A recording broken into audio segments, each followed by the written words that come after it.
Our next question comes from Palmyra, New Jersey. Yes, Mr. Sanders, I had two questions. I have a slight frog here.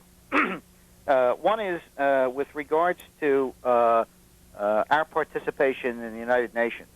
Our country, as flawed as it is, still has a wonderful Bill of Rights and a Constitution.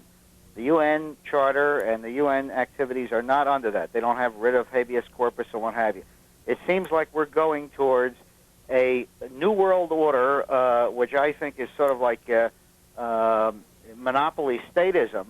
So we're going to have all the evils of the states put into a super state without the protections of our Constitution. Why are we being subjected to the will of a super state that doesn't have the same the protections of our own Bill of Rights? Thank you. Well, I don't think that most people, including myself, consider the United Nations to be a super state in which decisions of the United Nations preempt the individual rights of a particular country, the United States or any other country.